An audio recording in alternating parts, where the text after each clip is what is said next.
I'm Dwayne Brummett. He's Ali Alberigo, and this is the School Owner Talk podcast.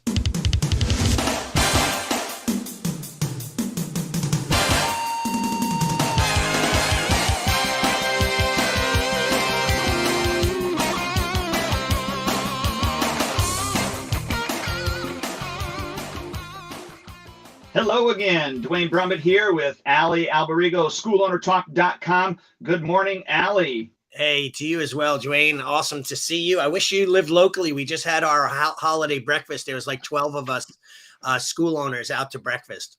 That would have been really neat. I kind of envy you with that. You know, the school owners around here, there's one school owner. His school's probably about 20 miles away or maybe 15 miles away. And him and I get along great. But I would say the other school owners, not all of them, but a few of them, we do not see eye to eye. And I don't know that I would go out to breakfast with them.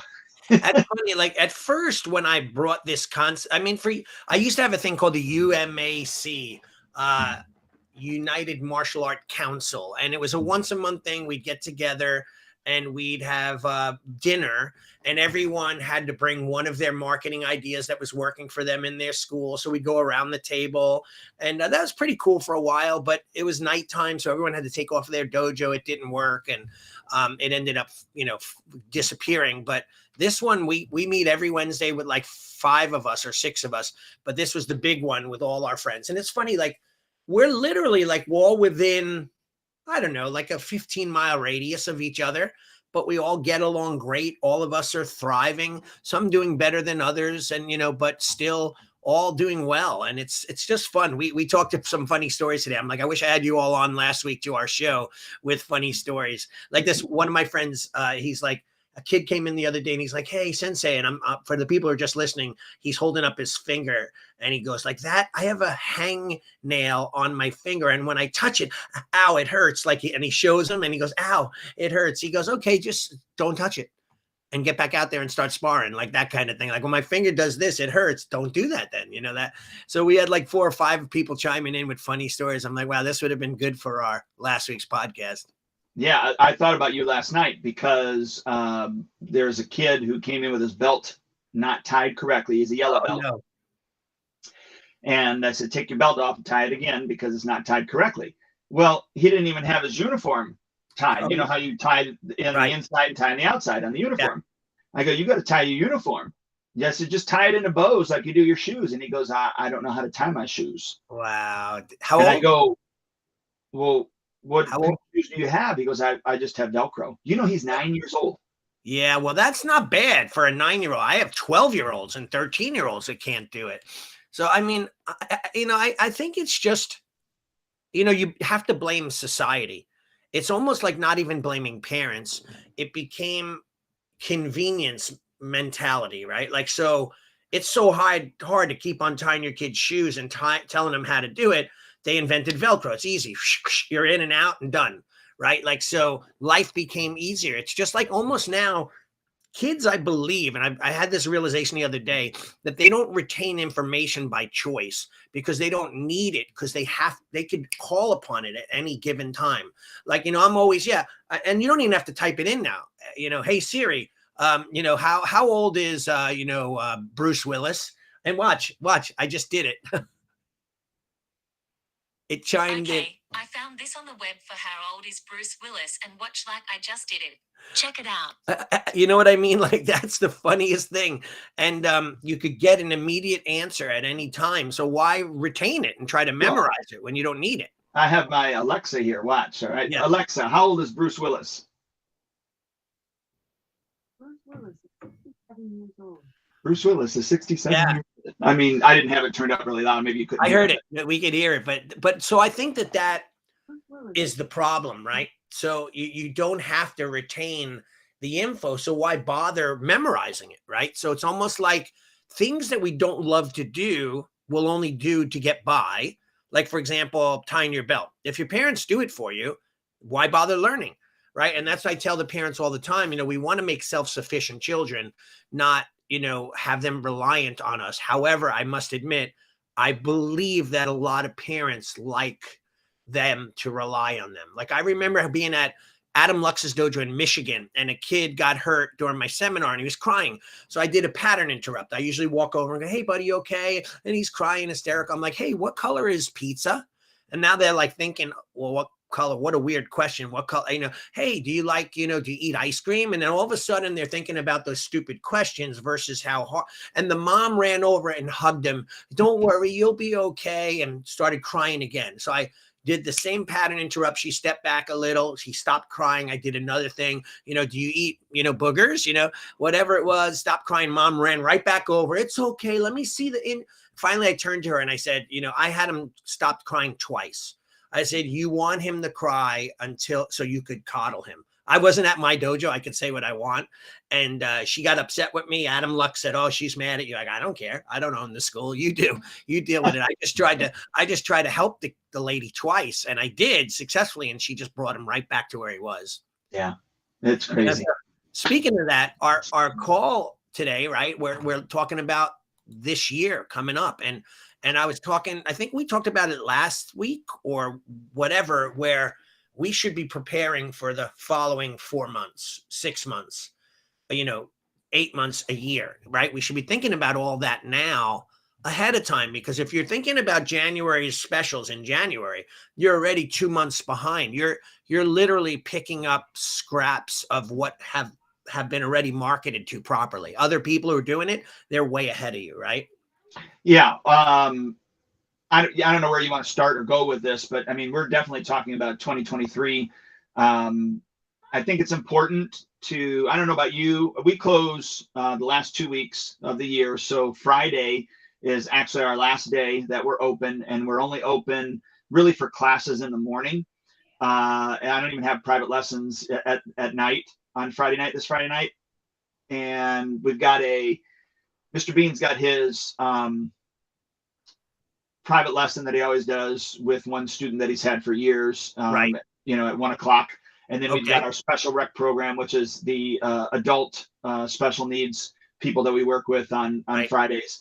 And he has that one until 4. And then they're going to clean up and leave. And we're going to be done by So this 4:30. This Friday is the 17th. 17th, and you're 16th. 16th. And then you're done until January? Yeah, January 2nd is when we open back up.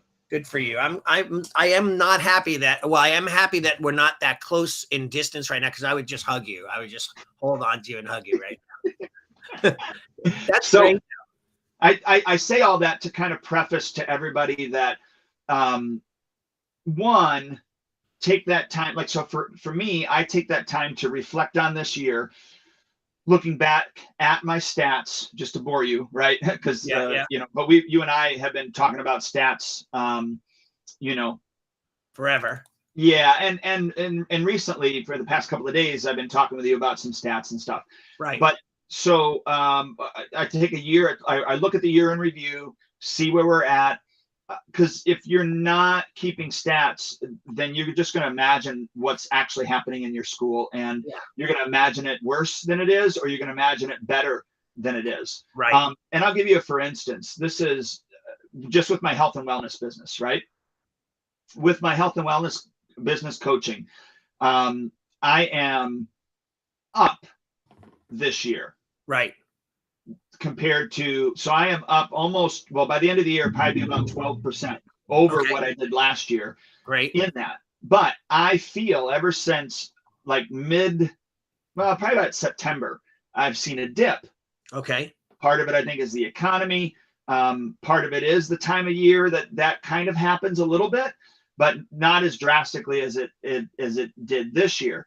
But yet, I'm still 11 point whatever it is percent up. By the end of the year, I should be about 12% up over what I did the following year. But if I didn't keep those stats and keep those numbers, how I feel is how I would be acting. But reality allows me to go, okay, I feel like it's slow, and it is, but yet reality shows that I'm actually making more than I did last year. Yeah. So let me stop you there, because that is a very, very high level way of thinking that you're thinking now. And it's genius, because we are creatures of emotion. we look out on the floor and only 4 people are in class that day when there's could be 25. We're like, oh my God, we're worried, right? Attendance, what is happening? I have many of my clients, I have to talk them out of the gutter of when it comes to thinking, when they start believing their own diagnoses because just based on emotion, right? And that could go good. And if you think too positively, then maybe you don't market as much or whatever. So what you just said is absolutely genius. And it's something that people should listen to. I think that that's very powerful. So at the very least, go back, take a look at, what you did last year in totality, what you've done this year so far in totality, and where are you at, in that. Because even though you may feel slow, like last night, I looked at my beginners class and I go, oh my gosh, where is everybody? I'm right there with you. I did the same thing, but I know that there's a bunch of sicknesses and illnesses going around and people are having it right now. And so that's why they're not there. And it's the holidays. Like, people are getting lazy. They're having family dinners. They're going to school events. They're, Christmas shopping. They're right now checking out because we're going to be closed for a week. You'll be closed for 2 weeks. The holidays are coming. They're mentally checking out, preparing for the new year, right? So I think so don't get crazy. I used to freak out too. I'm like, oh my God, I'm out of business. I'll be homeless soon. I started cutting out my cardboard box, preparing it for getting set up underneath the local bridge because things were so terrible. And then the very next class, it's packed to the gills, like, and I'm going like, what happened? So well, it's the same roller coaster that we do in the summertime too, when you look at the floor and everybody's on vacation too. So just knowing that and knowing that we're all going through that at this time makes it a little bit easier, I think. Yeah. And by the way, when I do my stats, I have I have a few businesses and I have them all on one Excel spreadsheet, and I go by my monthly gross total, my revenue, right? So and Chung Park said this when we did an interview with him. He said, don't compare yourself to last year, 2000 to 2020, because 2020 was the year of COVID. Everyone took a beating on that. So like when I looked at my stats, he said, compared to the year before COVID when things were good and you should have been booming. So like I have my stats that are year to date, like 2020 to 2019, which was good. And then 21, I compare it to 20 and also to 19 because 19 was a great month. So this year, a great year. I mean, this year, 2022, I've superseded my 2019 goals and my 2021 goals. So COVID, that year, I don't pay too much attention to. If I did, I would feel better, but really, honestly, it's deflated. So if anything, you'd feel better if you did better at all, right? So I'm looking at my good year, 2019, and I compare this year to that, and I'm already up by like 29,000 for the year. I'm not sure what percent, probably about 10%, somewhere around there, so for you as well, right? Like, so that's a good year. Yeah. So again, this last 2 weeks, reflect, look at your numbers. And then if you haven't already, started to, fill out some goals, future casting, what you want your first quarter, your second quarter, your third quarter, and then even your fourth quarter to look like next year, so that maybe if you want to gross by 5% or 10% or whatever it is, that's going to give you some targets that you can start to work towards. So that this next 2 weeks, from us over the break, it's yes, we're closed, but there are things that I'm looking at and doing more of a mental stuff than physical things that's happening. The other thing I was going to quickly say too, and I know I've talked about this before, and maybe every single year I mention this, it's already been done just because we take off so many days throughout the year. I've got my yearly calendar is up over here. You can't see it, but we black it out. So we put like the days that were closed, it's all black dated. We also put it in our app so that everybody can see it as well. And then we have a Google Calendar, and we put that into the Google Calendar so that people can subscribe to our Google Calendar so they know exactly what's going on. But I say all that because the first thing you want to do is block out any important dates that you're going to close in your school, or any important dates for yourself. Like, so if you're going to take vacations that aren't scheduled into your regular closings for your school, you need to put that on your calendar. So then you can start working around those things. It's kind of like the concept that you should pay yourself first. Right. which you should. That's also, you should mark out the days that you ain't gonna be there Right. first, and then everybody else has to work around that, if that makes sense. Totally. And then that's like, I'm working with one of my clients right now, and it's about finding help so that he could take time off, spend time with his wife and family. And if you don't set that up ahead of time, you're always scrambling. It's almost like if you're not planning to be in and you have a person covering it and then they call in sick, there's a lot of scrambling going on to get that coverage. Can I call him? No, I'm not available. Him? No, I'm not. Like, you're always, but if ahead of time you're planning this out, then you could make your life so much easier and so much better that way as well. And same goes for like setting up your whole year, just writing it down.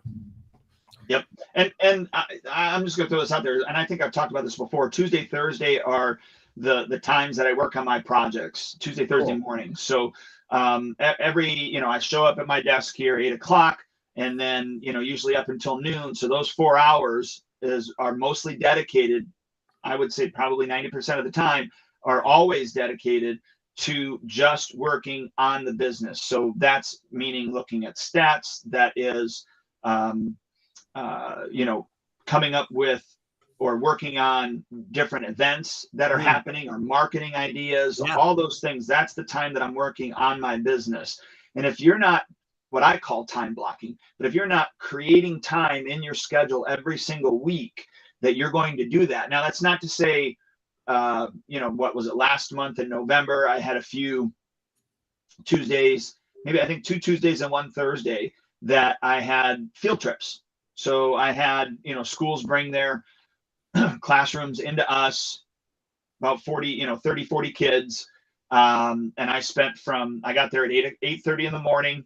I was done by 11:15. So that was my work on the business time. I worked in the business on that day, but that was a marketing activity that I was able to bring people in. So yes, that day I didn't work on my business, but I used the other Tuesdays and Thursdays to do that. So I think that's another idea. So when you say projects, do you you're coming up with an event, right? Let's brainstorm and come up with an event, lay it out, get a flyer, pick a date, pick the cost, and promote and advertise and so on. So you're taking time usually out of your week, Tuesdays and Thursdays, to do those things so that you're never like catching up or, I should have done this. You already allotted that time slot to come up with these specialty, and it could be stats that has to be done or whatever, but mainly, coming up with that on those days. That's good. That's great stuff. Yeah. And, so let's just say it's next month we have our martial arts game night. So, it's basically a parents' night out. We're just calling it a martial arts game night. And that's already been done. So what was it, last month? Yeah, November. One of the Tuesdays or Thursdays, I just don't remember. In November, I did that. So I set up the checkout page. I created all of the images. I created the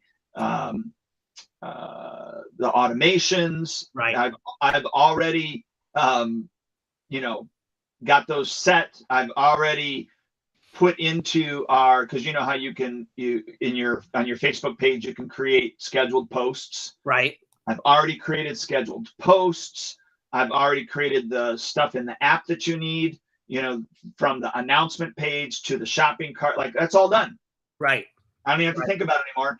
Now there's a date that I need to start the activity so that I can start marketing it, but then I just put everybody in that automation, and then I step away, and then now it's ready to go. And I might hop in there if for some reason it sells out, prior to the date.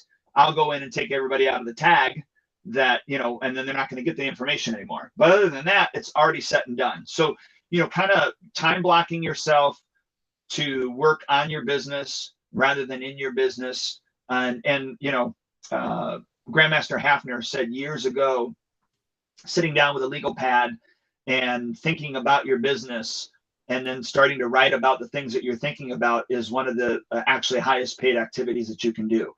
Yeah. And, the thing was, some of us, when we were under his tutelage, kind of were like, sir, well, what do you do? He says, just sit down and start thinking about your business, start writing down everything that comes to your mind, and then you'll start to know what you need to do.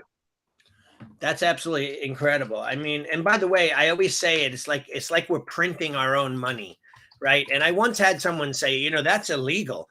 I'm like, no, I don't actually physically mean going to a copy machine and making fake $20 bills. I mean, and I say this to my daughter too. I'm really proud that she got my genetics in regards to business, because she works full time for Macy's as a buyer coordinator, and she's always got these little side hustles, which I absolutely makes me proud beyond, because that's like me, and she'd always be like she, the other day she made templates like that you could, like a bingo, Christmas holiday bingo template with 8 different pages, and she puts it up on this site, and she sold a bunch of them. So Right, people, Etsy. yeah. So yeah, I think it was Etsy, and she has all these different templates, goal setting, and so on. She's not making a lot of money. It's $2 here, $2.50 there, but just to show her that, look, you're never out of work if you have a brain, right? You could come up with a concept, somehow figure something out to do, come up with, and so on, right? So I mean, that's where we print our own money, and that's where those tasks that you said are the most valuable, are the ones that you're doing. You're projecting into the future, going, hey, what can I add on to my bottom line? If I do a special event and I can make $1,000 and I do 4 of them a year, that's $4,000. I mean, nowadays that doesn't really do much, but at the same time, that could help pay down debt. It could pay off a loan. It could go towards a vacation home, whatever. But it's money that you wouldn't have made because you didn't even think about it or prepare for it. Yeah. And I know, again, I'm going to bring up the boring stat word, but the stats that you need to keep if you're not doing it, which is ridiculous. But number one is you need to keep how many leads that you're actually getting in. Yeah. So that you got to do that. And then how many of those leads, become a trial. Right. And then from the trial, how many of those people actually show up? Right. And from the show up, how many people sign up? I mean, at bare minimum, you got to do that. Yeah. And then people you don't do that. No, well, I mean, I didn't do it for a lot of years. people don't do that. Yeah, I didn't do it until I wanted to become a professional or successful martial arts school. Right. When I was just doing it because it was my passion, I just went on the floor and taught. Yeah. So now let me say the reason why those numbers are going to be important, because you want to see with the marketing dollars that you're spending, how many people are you actually attracting? Right. So that you realize, okay, I'm spending X, I'm getting Y, and this is what I'm spending to get those. And so every person now costs me Z. Yes. Advertising costs per person. Yes. And then if you look at how many people that you actually, how many leads you get, and then how many trials, and some of the verbiage might be different. Like you and I, we have different verbiage, but all you have to do is define your verbiage for your school and stick with it. You don't have to use the same terms that we're doing. But be clear. Let me be clear on that. So in other words, like Dwayne says trials, I might say trial appointments. And then when they get into and they start coming in, then they become a trial client or trial student. So whatever you do in your school, you could call it whatever you want. You just have to distinctly know the difference between the steps. That's all. Yeah, and just have your terminology, and one for yourself primarily, but two so that your staff, if you're sharing this with your staff, that they understand that as well. Yeah, exactly. So the reason that those are going to be important is because there's going to be a difference between how many people, actually show and no show. Let's just go for that. Right. And so people that opted in and showed, there's always going to be a gap. Mm-hmm. And so you want to look at that, and then you want to look at your processes that are happening in your school so that you can see if you can get more of those individuals to actually show up. Right. So for instance, if you're only calling them once, right, or texting them twice, can you add different steps into that sequence? Right. To up your opportunity to get them in. Right. I don't know about you, but I mean, we are calling and calling and calling. I have one program director who's like, I almost gave up on this person. And Yeah. they finally came in. Yeah. And I said, that's why I want you to call until they say, hey, stop calling me. Yeah. You're harassing me. Leave me alone. Yeah. I said, I think that text messages and emails are okay, Right. but I'm still a phone call person. Yeah. Anyways, so there's that gap. Can I increase the amount of showed individuals? That's Right. the first thing. Second thing is the gap between the individuals that actually showed and the individuals that signed up. There's a gap. Again, Right. you need to look at your processes and see if there's anything that you can do to increase that gap. So increase your amount of enrollments. And the Right. reason you want to do that is going to be the most inexpensive way to increase your bottom line. Yeah. Excluding the fact raising your prices. That's always the quickest way to increase your bottom line. Right. But if you're not going to raise your prices, then that is the quickest way to increase your bottom line. Yeah. Because you already spent those marketing dollars. Right.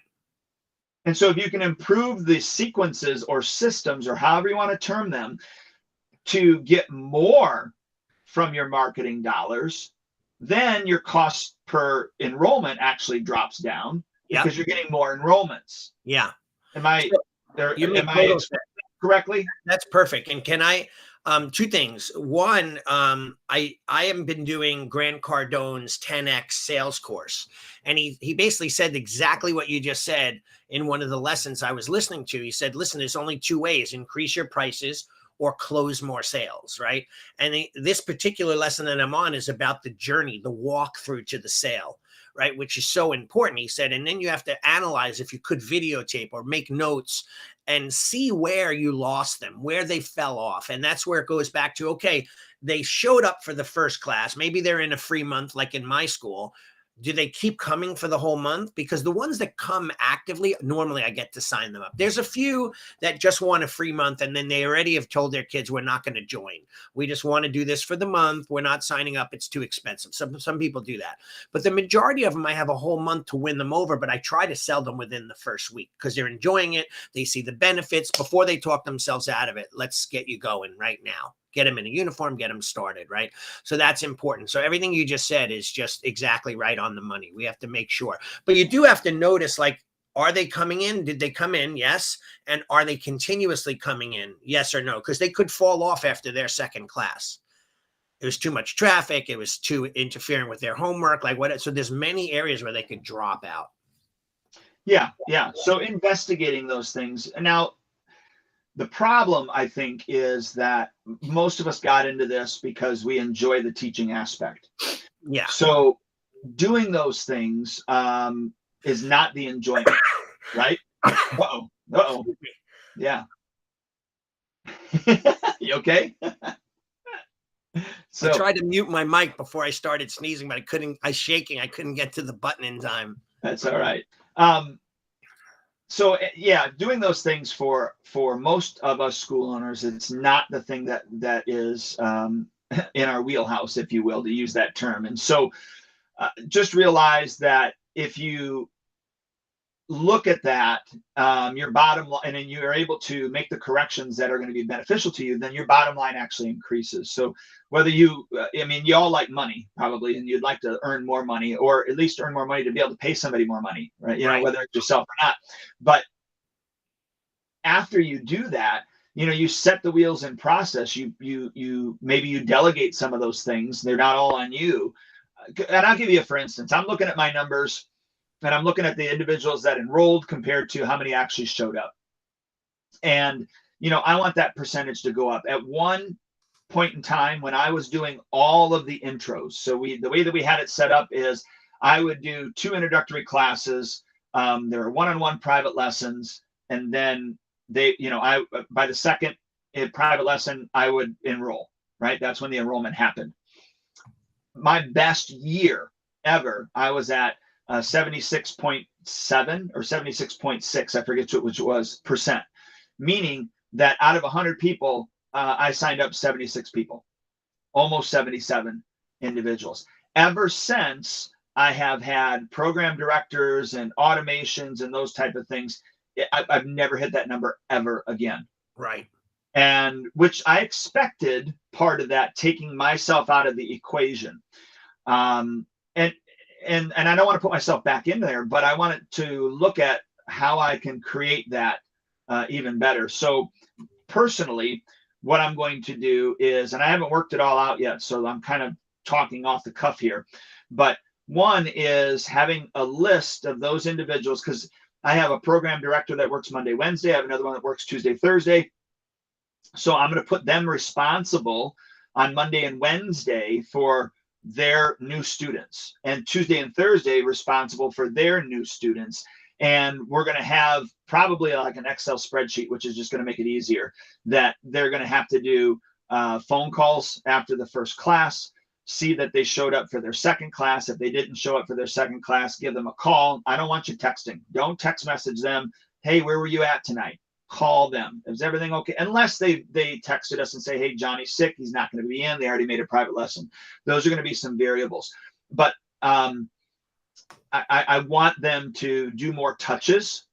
Right. And then I'm also going to have my head instructor, Mr. Bean, after their first week, call and say, hey, just wanted to touch base, see how you thought your child's first week went. Do you have any feedback? What are you looking for out of the program? I saw that you said that, because by that time, if they did the discovery session that we send them, it's a survey. He's going to know, I see that you're looking for more confidence and discipline and respect from your kid. Have you seen any of that up until this point? So just more touches, if that makes sense, and seeing if I can bring that up compared to what we've done before. Yeah, and I agree with you 1,000%. I think I find that for me as a business owner, I know that there's the deficit is in that front end where, and that's the most important. Like again, doing Cardone University, he talks about two of the key successful traits in a business. And number one is customer service. He says, but some companies are customer service centric. All they care about is customer service. He says, you have to have all your customer service stuff in place, but you can't just focus on that. You have to focus on, a new client acquisition. Like you have to dominate in that, getting new people in, because if you don't, you could be servicing what you have. You'll always have attrition no matter how good you're doing. You have to be filling the front door with new people and then letting your customer service take over and continually keep doing its job. So what I find a lot of times, I have clients that I coach that they're like, I don't like doing calls. I don't want to do appointments. I don't want to do follow-ups. I don't want to be on the phone. And I say to them, that's fine. If you don't want to do that stuff yourself, don't do it. Hire someone that you can, by the way, that's good, to do that for you. And that's important. Yep. Yeah. So those are the things that I know personally that I'm going to be working on. The other thing that I would suggest for 2023 is, and you do a really good job of this with your clients, is take a look at the dropout ranks. Right. So the highest or the highest dropouts, where are those at in what ranks? Do you want to speak about that? Yeah, and what age group as well. So like those variables are all very important because the dynamic could be totally different. Like for example, in my school, I have a Little Warrior curriculum, 2 to 4 year olds. Then I have Mighty Warrior, 5 to 8, and then I have Elite Youth, 9 to 12, and then I have adults, 13 and up.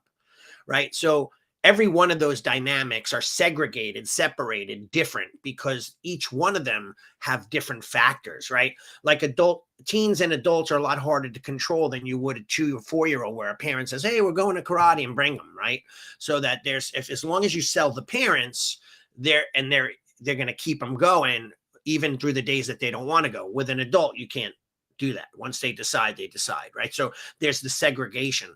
And then there is that looking at where you have the highest amount of quits.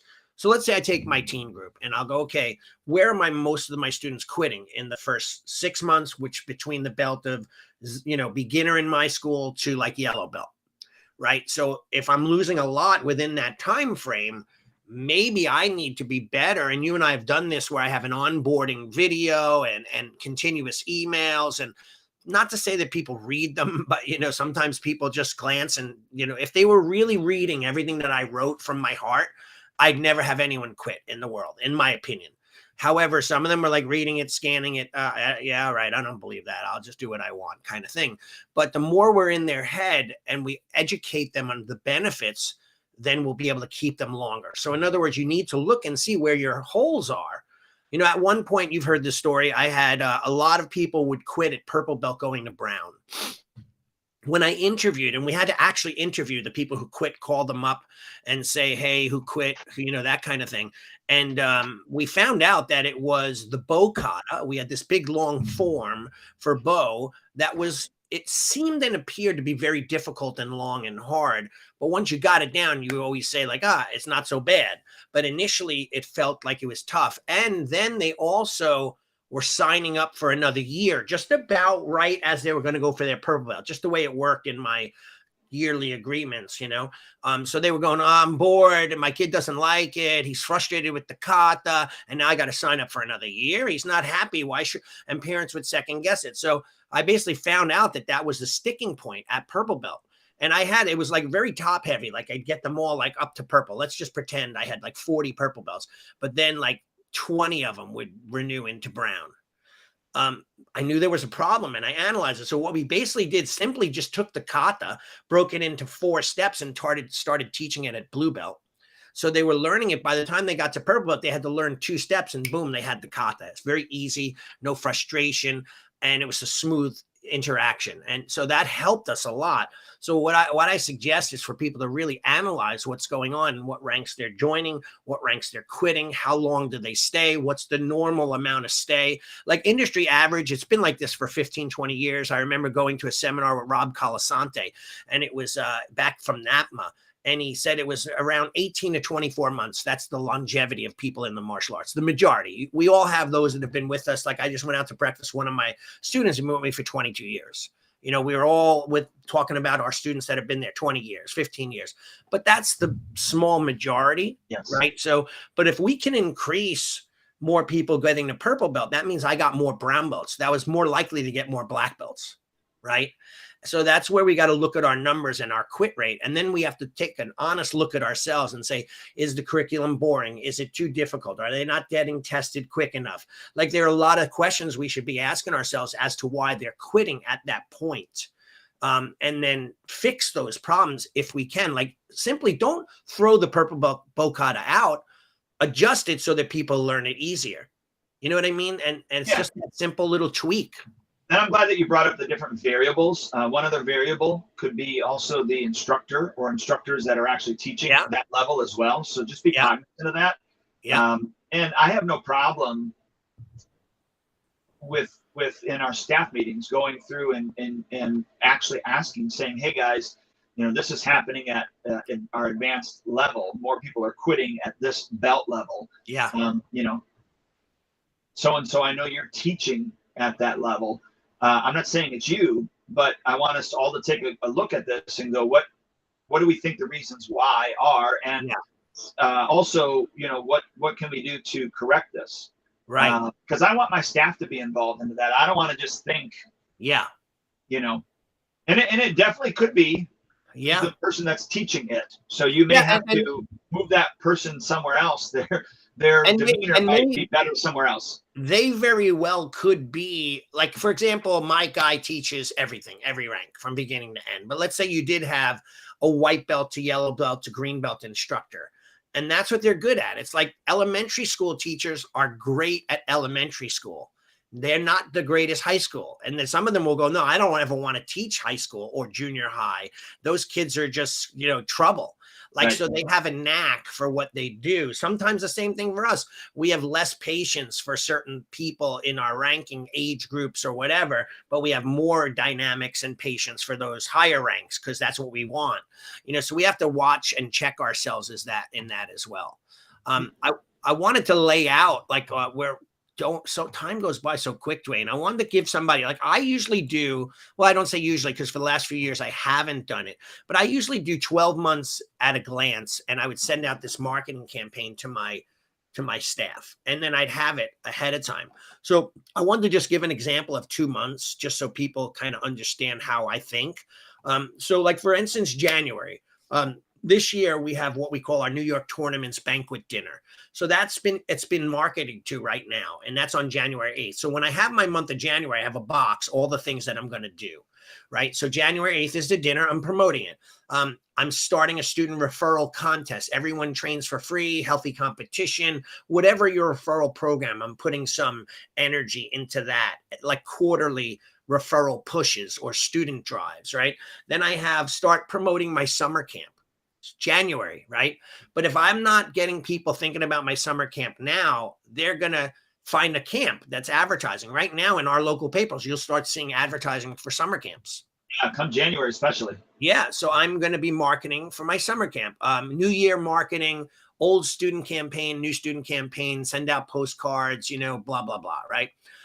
Start promoting the tournament that we have coming up in February. There's a tournament on our tournament circuit in February on the 26th. Then start, if we have, which we already been talking about it, a black belt success cycle for all the brown belts that are almost close to being ready for their testing. I have even retail, my new ninja shirt design. So this is from an old design that I did, but maybe you want to come out with something cool, a hoodie, sweatshirt, retail sale, a jacket, wool caps, whatever. You should be thinking about that now. And then I already have my black belt club seminar that I'm thinking about doing, which I'm going to be doing blowgun. And everyone who comes to it in the Black Belt Club just has to buy a blowgun. And if not, and they're non-Black Belt Club members, they could buy the blowgun and pay for the seminar, get the blowgun for free. And if they decide to join the Black Belt Club, that'll be put towards their Black Belt Club membership. So I'm just doing a drive for my Black Belt Club, which, by the way, my Black Belt Club, if I went back in time, I wouldn't call it Black Belt anything. It would be called some specialty team. Like all my clients, they call it Samurai Elite, Masters Elite, Elite Warrior programs, because the Black Belt people automatically go, he's only a white belt. He maybe in the future will do Black Belt. It just, that name kind of sets me across, I switched mine. Mine used to be called Black Belt Club, and I switched it to leadership. Yeah, there you go. So if you could just I could go on and on every month, but we won't waste time on that. But let's just think that way, where I'm thinking ahead. I even have February, I'm going to do a parents' night out, Nerf Wars kind of thing. So I'm thinking ahead for that, and I want this is how we should think. Continue marketing, with other, whatever it is. You're starting for the spring push in February because you have April coming up. It's spring. So let's start. So you want to write this down and kind of block it out, including your special events, including your marketing ideas, including your retail ideas. Because sometimes, retail, me, I love retail, and I've sold a ton of it this year. And I hadn't even done, by the way, a retail holiday sale for Black Friday. I just advertised it on a page, put it on the app, gave discounts on everything. Crazy December, they all get these discounts, and my retail is pouring in. So just the other day I sold like $500 in retail in one day. So that's money that if you're doing retail in your school, just adds to your bottom line. And by the way, everyone's running around with our school logo. They're excited. If they didn't get it from us, they'd be out buying it from the department store, right? Some silly gift, another ugly sweater, a different game. So those are all, but you should be thinking about this every single month, 4 months in advance. You should right now lay out your next 4 months. You could always change it, by the way, too. If you don't have to stick to it, but just get an idea in your head where you want to be. So let me ask you, I'm just curious, why a 4-month increment rather than a 3-month increment? I don't know. I just personally, like for me on all my marketing, I want to do at least 2.5 months ahead of time. So that, so I'm at least that far out, but I want to be aware of what I'm doing 4 months from now. Yep. Give myself some time so I'm not under pressure or catch up, right? And I feel better about, knowing where I'm going rather than kind of, oh my God, what should I do kind of thing. Yeah, and I'll just throw this out here for 2023. If you haven't done this, because, Allie had brought this up, if you haven't tied your retail into your actual programs, then you need to make sure that you do that. So can you quickly explain that real Yeah. quick? And by the way, retail's not for everyone. So like when I look at schools and I see their retail section, I'm almost like it's laughable when it comes to what they have for sale. And they claim to have, like, there are some schools that choose not to do retail. That's fine. But there are some schools that have retail on the wall. And I would almost say, like, hey, how much is it for that set of sparring gear with the 4 inches of dust on it? Like, how much do you charge for that? Like, they put no effort into the retail whatsoever.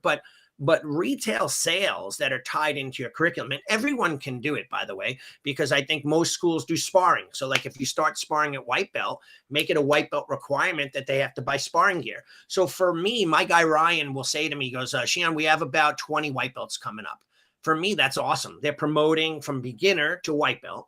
And at white belt, they need to buy a weapon called Manriki and nunchucks, which is like maybe like $40, and then a white belt sparring package. So I know that the majority of those white belts, they'll get a letter, they'll get a coupon discount, and they're going to buy. So I'll sell, no joke, 16 sets of sparring gear that week after the test.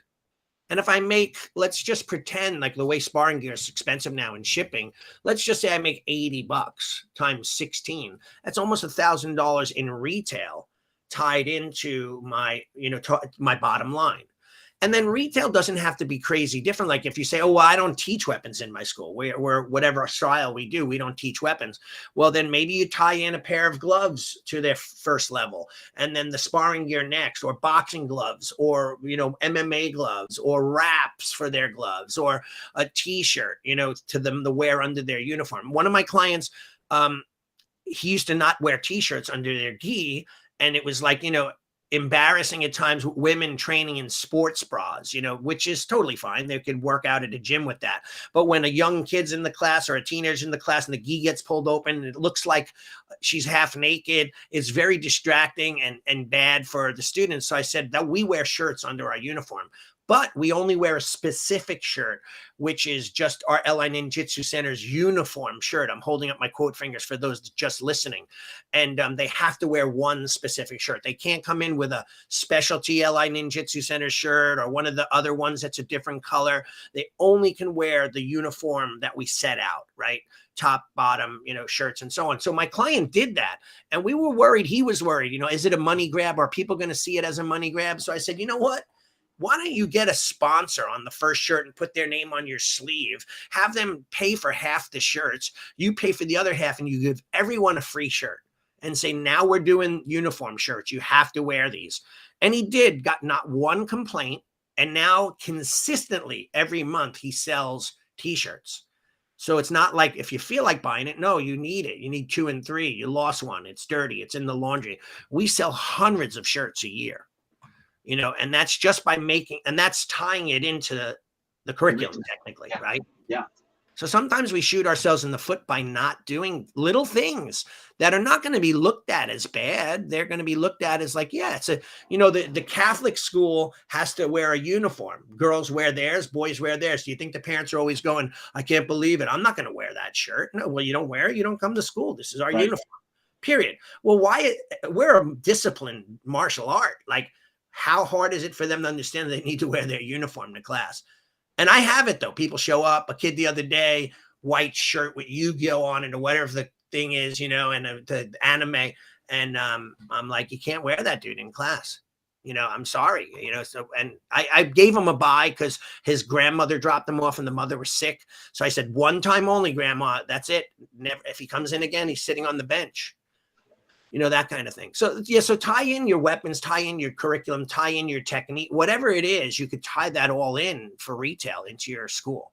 Yeah, we did that this year. Is we started with the t-shirt underneath. So yeah, and it looks so much better.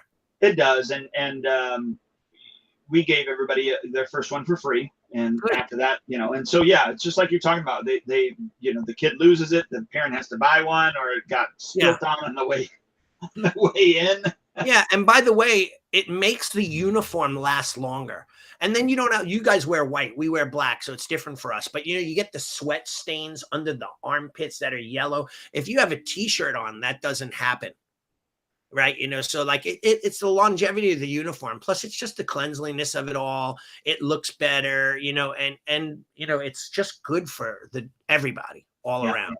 So I would encourage you this year to consider that, tying that in, specifically the shirts underneath, into your program. So I know we're wrapping up here. We got about 10 minutes left. Kind of talk about 2023. You got any quick nuggets on 2023 that we need to cover before we end? Well, definitely. Times are tight right now. That's the saying, right? Which they are. I think with inflation, it's like between 18 and 22%. Like my oil bill the other day, I got 100 gallons. It was almost $1,000 to have it delivered. So if I have to do that 4 or 5 times throughout the year, this winter, that's massive money, right? So I understand times are tight. So, but just don't make that your mantra. Like, don't not do the parents' night out because you don't think people will go because times are tight.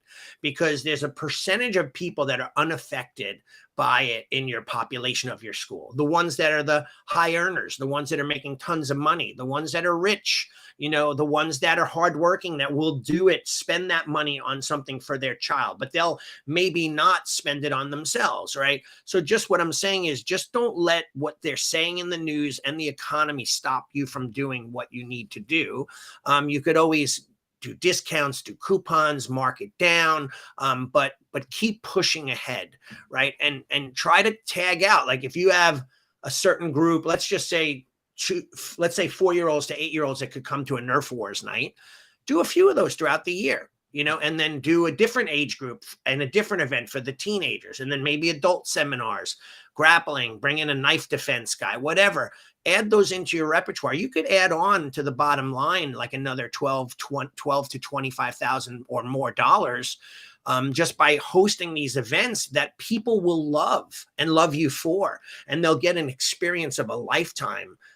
So don't be short-sighted and start thinking ahead of what you could do to make your school hopping and popping, and people wanting to be in that part of the culture.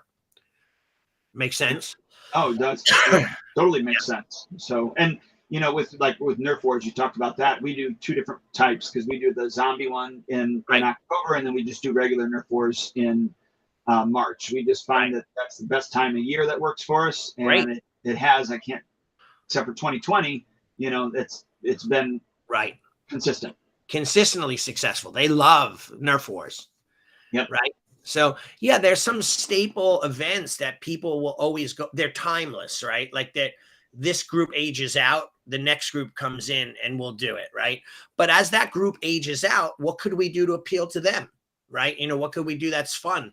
And I think that sometimes, again, like I said, we tend to think about maybe not this year, and sometimes it's just a matter of, I don't want to use the word laziness, but complacency, maybe, where we've been doing it forever. Like, I've been doing this for 31 years. Like the other day, I'm teaching a class with a 2.5-year-old, and I'm running, holding his hand across the room. And I turned to my guy, Ryan. I'm like, who would have thought 8th degree black belt, 31 years of doing this, I'm still holding that kid's hand, running across, motivating him, I love it. I enjoy it, but it don't get complacent and get bored with what you do. That's why I say you could plan out the next 12 months, and you could always change them. December's, November's, October's, change what you did later on, but kind of pencil out, what would you like to do? Build the diagram for the plan of action, the MAP, massive action plan, from now until the end of the year, so that you could really, really, you don't have as much thinking. And now it's just tweaking. Right? Rather than, what am I going to do in November? Well, let me look on the sheet. I already have it out there, right? That kind of thing. Yeah. And we live in we work in such a cyclical business, right, that we can do the same thing every single year. And, so for instance, last Friday night, we did our board breaking seminar. It was a blast, had a ton of people there. Right. I even had students from our second location come down and be a part of it, which was great because they got to see the main location and all that. Yeah, but headquarters. Yeah. And we had rented a hot chocolate truck Wow. that came, and everybody got free hot chocolate. That's And awesome. I didn't even know they had those. what's that? I didn't even know they had a hot chocolate truck. That's amazing. Yeah. So yeah, they had. I mean, they could do coffee, they could do hot chocolate, they could even do alcoholic drinks. I'm like, yeah, no alcohol. Yeah, yeah. We'll just do 2 different types of hot chocolate. But I just bring that up because, again, we didn't do it during COVID, but it's a stapled event that we do every single year. Right. We always, or almost always, sell out. We only allow 50 people in it anyways. But the funny thing is, I went back and looked at like 2000, what was it, 13?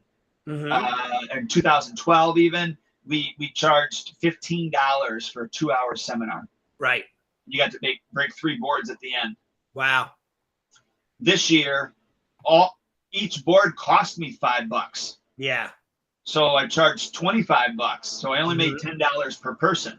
Right. Which didn't cover the hot chocolate truck. I mean, I lost money on this, but it was just the giving back type thing that I wanted to do. But anyways, we usually do make money. It's just this year we did the hot chocolate truck. But again, that's just another stapled event that you can do. We like to close the year out with that event. Right. And not every event has to be a money-making event.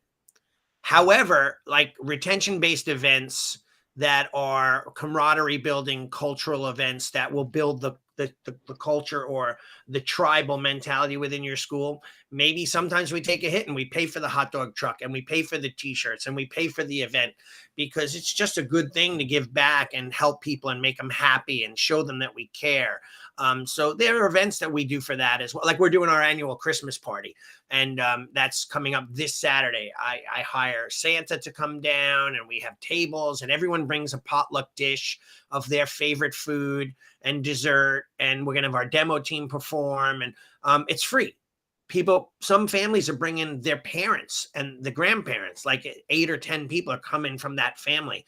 So we'll have about 140, 150 people. Not everyone comes, not everyone's available, but it should be a really great night. And if I had 25 people, I'd still do it.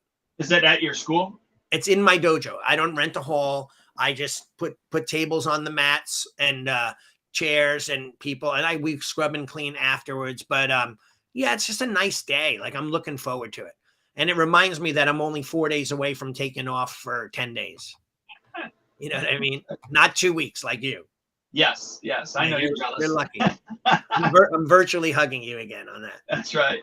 So yeah, guys, listen, in order to make, 2023, a good year, Allie brought up a realistic truth that, the economy this coming year may not be the economy that we had at the beginning of this 2022 year or even 2021. So be smart, learn your numbers, study your numbers, bounce ideas off of other martial artists if you successful ones, of course. Ones that are actually doing things. And I don't mean I don't mean that you got to go call somebody up or join a coaching program or whatever. I'm just meaning like, get your own little group. So there's times that I call Allie with an idea and say, hey, what do you think about this? And Allie calls me or and other school owners that we know. So, but just be cautious on 2023. It might, I'm using my quote fingers, it might be a little slower. So, one of the things that I would encourage you to do is to focus in on the individuals that you already have, giving them, your time, attention, your talent, giving them premium service. I mean, I'm sure that you're already doing that, but any extra thing that you can do to make your studio a home that they want to continue to visit on a weekly basis, that's going to be to your benefit. Yes, absolutely. And that's what I said, like customer service and market domination. So don't be the guy who says, I'm going to pull back and not market. It's slow. Market more at that time, right? And then that way you're able to dominate that marketplace because all the other schools that are cutting back, you're digging out and you're reaching out to more people. So are we on next week? Did we decide? Yeah, well, I did decide, but we're going to take the next 2 weeks off. Okay, so 2 weeks or more, because we're off on next week's the 21st, then we're in holiday week. So yeah, 2, and then we come back that week of January 1st. Yep. Okay, cool. Very good, dude. So we'll see you in 2 weeks. You and I will talk anyway, but if to everyone else out there, this was our holiday one, last one before the holidays. Have an amazing holiday. If you're listening to this afterwards, I hope you had an amazing holiday, and I hope you enjoy our podcast. A lot of people get good info from it, and I'm happy that you're here with us. Yeah, and please share it with other martial arts school owners that could benefit from it. Just, tell them to go to schoolownertalk.com. All the information is there. Allie, I know we'll talk, but Merry Christmas, Happy New Year, and thanks again for this year, kind of navigating this podcast with me. I appreciate it. No problem, dude. Thank you very much. I'll talk to you soon. Take care. All right. Bye, sir. Bye. Thank you for joining us for another episode of Martial Arts School Owner Talk podcast. This would not be possible if it weren't for the support of our amazing sponsors. Please check out Elite Insights for all your website needs. LeadHunterMedia.com, your online digital marketer and content provider. Academy Kings BJJ Growth Consulting and Management Group at GrowMyAcademy.com. SparkMembership.com, hands down the best martial arts software for school owner management on the planet. GetKarateStudents.com, a martial arts growth consulting company for all your systems. AddHealthCoaching.com, helping school owners create a whole nother revenue stream for their school. We will see you next time.